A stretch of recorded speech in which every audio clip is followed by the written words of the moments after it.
Welcome back to my channel guys. आज हम कुछ स्टडी रिलेटेड स्टार्ट करेंगे जो कि BDS first year biochemistry subject में हमारा फाइनल एग्ज़ाम्स के लिए मोस्ट इम्पॉर्टेंट टॉपिक्स की हम लोग सीरीज़ बनाएंगे, जिसके अंदर ये हमारा फर्स्ट टॉपिक होगा।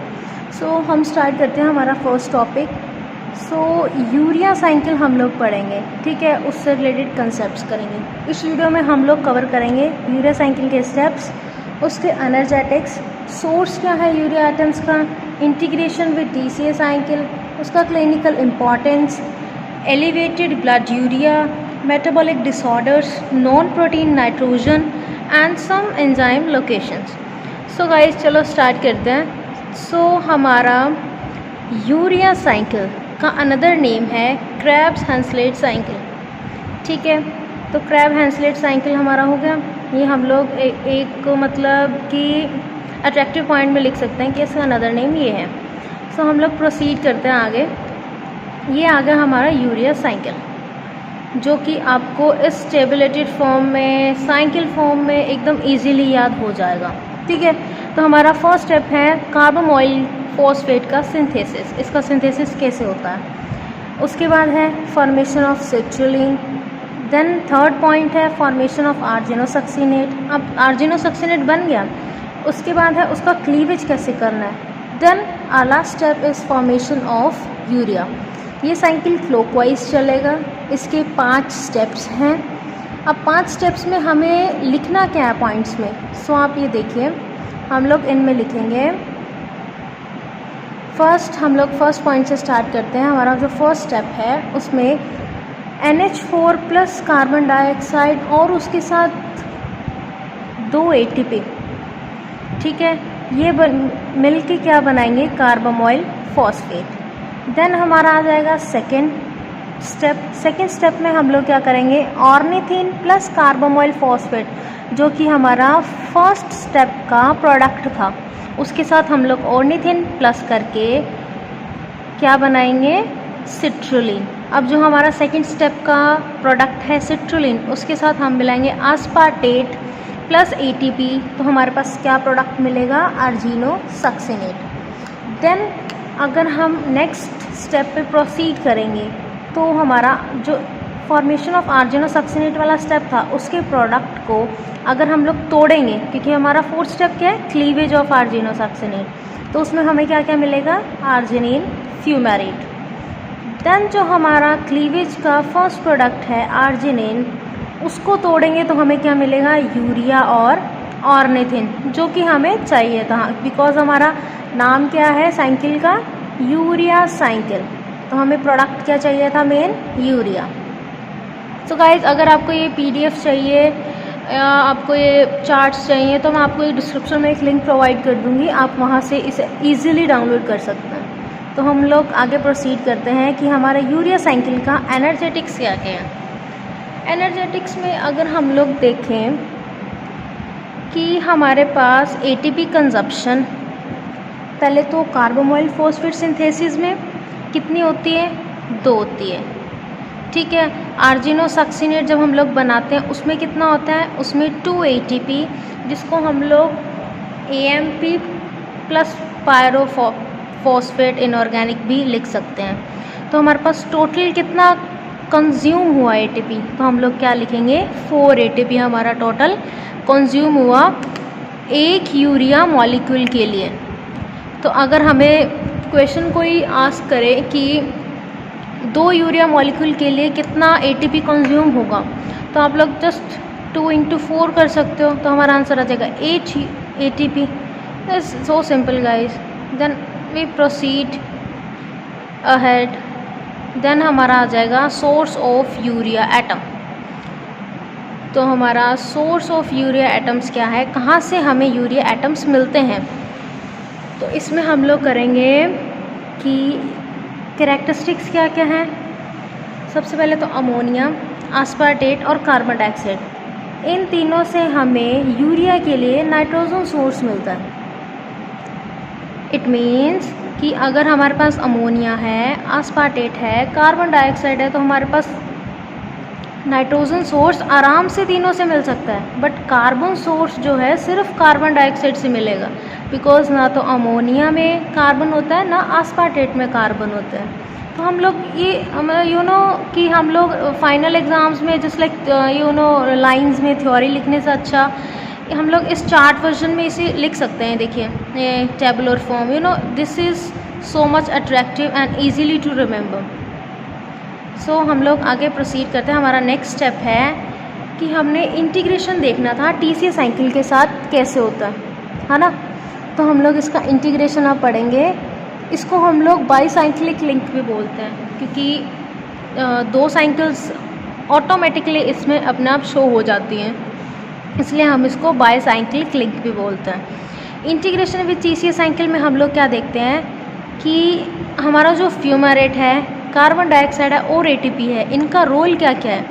सबसे पहले जो फ्यूमारेट है वो TCA साइकिल में एंटर करता है, enters TCA cycle, then carbon dioxide में क्या है, पहले तो ये रिलीज होती है कार्बन डाइऑक्साइड, देन हम इसे रीयूज़ भी कर सकते हैं। देन आ जाता है हमारा ATP हमारा TCA साइकिल का जब इंटीग्रेशन होता है यूरिया साइकिल का, तो वो जनरेट भी होती है और कंज्यूम भी होती है। अगर आपको इसका डिस्क्रिप्शन चाहिए, मतलब से कि हमें डिस्क्राइब फॉर्म में ये चार्ट चाहिए, then you should comment me, I will give you. Then हम लोग देखते हैं कि इसका क्लिनिकल इम्पोर्टेंस क्या है, मतलब कि नॉर्मल वैल्यूज़ ब्लड यूरिया की, मतलब ब्लड में यूरिया की जो वॉल्यूम है या उसके पैरामीटर्स हैं कितने हैं। तो हम लोग ये देखते हैं कि जो ब्लड यूरिया है वो नॉर्मल रेंज ब्लड के अंदर है 25, ठीक है। और अगर हम जो यूरिन एक्सक्रीट करते हैं उसके अंदर यूरिया की अमाउंट देखें तो वो है 22.5। अगर हम लोग नाइट्रोजन देखें, blood urea nitrogen, this should be, we can write as BUN, blood urea nitrogen content in blood urea. उसका कंटेंट हमारा ब्लड यूरिया नॉर्मल रेंज से और एक्सक्रीटेड यूरिन यूरिया से भी ज़्यादा है। यू कैन सी ना, मतलब कितना रेंज वेरिएबल है इसके अंदर। नेक्स्ट हम लोग प्रोसीड करेंगे, हमारे कोजेस क्या क्या है कि जो यूरेमिया है हमारे ब्लड यूरिया एलिवेट क्यों होता है। तो इसका मेन कोज है, और ये गाइस शॉर्ट नोट के लिए मोस्ट इम्पॉर्टेंट टॉपिक है, ब्लड यूरिया एलिवेट कैसे होता है, यूरेमिया डिजीज़। सो हम लोग देखते हैं कि इसके कॉजेज़ क्या क्या हैं। First you can see as कि एलिवेटेड यूरिया, इसके हम लोग 3 कॉजेज़ देखेंगे। सबसे पहला pre renal, then renal, after that post renal, मतलब रीनल से पहले का और रीनल के बाद का क्या कोज होगा। तो प्री रीनल में हम लोग देखेंगे फीवर हो सकता है, सर्जरी से रिलेटेड, डायबिटीज़ हो जिससे, थायरोटॉक्सिकोसिस या ल्यूकेमिया, ये सब हमारे आ जाएंगे प्री रीनल कॉजेज़ में। नेक्स्ट है renal causes. Renal causes is that glomerulonephritis, nephrosclerosis. These 3 diseases are related to kidney because renal word is related to unit of kidney. Then हमारा आ जाएगा पोस्ट रीनल कॉजेज़, ये है obstructions, जिसके अंदर हमारे स्टोन्स आ जाते हैं, ट्यूमर आ जाती है, या प्रोस्टेट ग्लैंड का एनलार्जमेंट हो जाता है। ऑब्स्ट्रक्शंस मतलब ऑब्स्टेकल्स, या हमारे कोई बाधा आती है ना जिस हिसाब से उसे हम लोग बोलते हैं ऑब्स्ट्रक्शन, यानी रोकता कैसे है। तो उसमें आ जाता है स्टोन्स, ट्यूमर और प्रोस्टेट एनलार्जमेंट। इसके बाद हम आगे प्रोसीड करते हैं कि उसका मेटाबॉलिक डिसऑर्डर क्या है, मतलब जो हमने यूरिया साइकिल अभी तक जितना पढ़ा है उसमें मेटाबॉलिक डिसऑर्डर्स क्या क्या हो सकते हैं। सो हम लोग देखते हैं मेटाबॉलिक डिसऑर्डर्स। इसमें फर्स्ट एंजाइम डिफेक्ट्स होते हैं, ठीक है।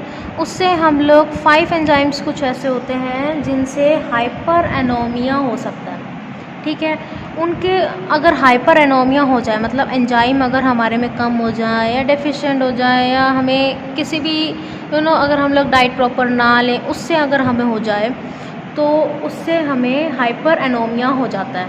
उसके सिम्टम्स क्या हैं, देन उसका मैनेजमेंट, हम उसे कैसे मैनेज कर सकते हैं। सिम्टम्स हैं उसके वॉमिटिंग आना, लिथार्जी, वीकनेस फील करना, इरिटेबिलिटी, मतलब इरिटेशन होना, मतलब कोई हमारे साथ बात भी कर रहा है या मतलब हमें कुछ बता भी रहा है तो भी हमें इरिटेशन होगा।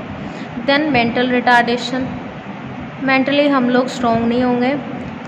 नेक्स्ट बात आता है मैनेजमेंट का, लो प्रोटीन डाइट एंड एंटीबायोटिक्स। हम लोग इससे हाइपर एनोमिया को मैनेज कर सकते हैं। नेक्स्ट हमारे पास हमारा टॉपिक आ जाता है यूरिया साइकिल में नॉन प्रोटीन नाइट्रोजन, NPN। अब आपके पास शॉर्ट नोट आ सकता है कि what is NPN, describe about it, and NPN is include in which cycle. This is a MCQ question.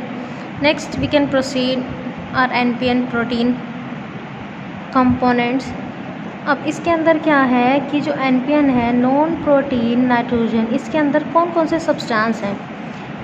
इसके अंदर हमारा होगा urea, we can zoom it and you can easily सी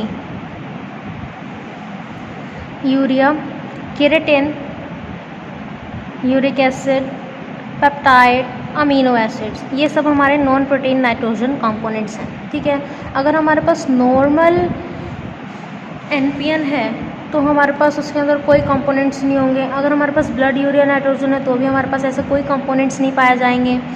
अगर हम लोग इसका नॉर्मल रेंज देखें तो अभी तक NPN का कोई भी नॉर्मल रेंज नहीं देखा गया है बायोकेमिस्ट्री की किसी भी बुक में। अगर आपको कहीं पे भी मिले तो आप मुझे ये कमेंट कर सकते हैं।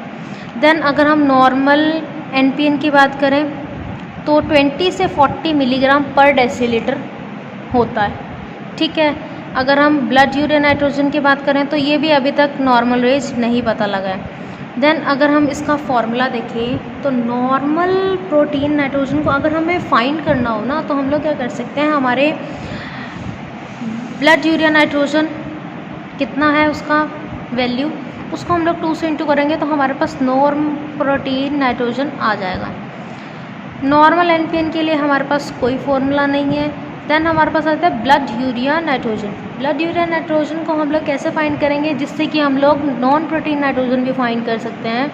उसके लिए हमें क्या करना है कि जो यूरिया है उसको हाफ़ कर देना है। जितना हमारे ब्लड में यूरिया है हम लोग उसे हाफ़ कर देंगे तो हमारे पास ब्लड यूरिया नाइट्रोजन आ जाएगा। ठीक है, देन हमारे पास आएंगे कि लोकेशन कहाँ कहाँ पाई जाती है, जो एंजाइम लोकेशंस हैं वो कहाँ कहाँ हमें मिलेंगी। तो हम लोग देखते हैं लोकेशन CPS1 एंड ऑर्निथिन ट्रांसकार्बोमाइलेज, ये हमें कहाँ पाए जाते हैं, ये माइटोकॉन्ड्रिया में। जो बाकी बचे 3 एंजाइम है वो साइटोसोल में पाए जाते हैं। आर्जिनेज जो हैं वो लीवर में पाया जाता है। तो ये हमारे यूरिया साइकिल के कुछ एंजाइम्स हैं जो मेन 5 एंजाइम्स थे, 3, 1 एंड 1, 5, टोटल 5 एंजाइम्स हो गए जिससे हाइपरनोमिया हो रहा था। ठीक है, तो जो ऑर्निथिन ट्रांसकार्बोमाइलेज और CPS1 है वो माइटोकॉन्ड्रिया में पाए जाते हैं। बचे हुए 3 एंजाइम्स साइटोसोल में, और आर्जिनेज जो है वो सिर्फ लीवर में पाया जाता है।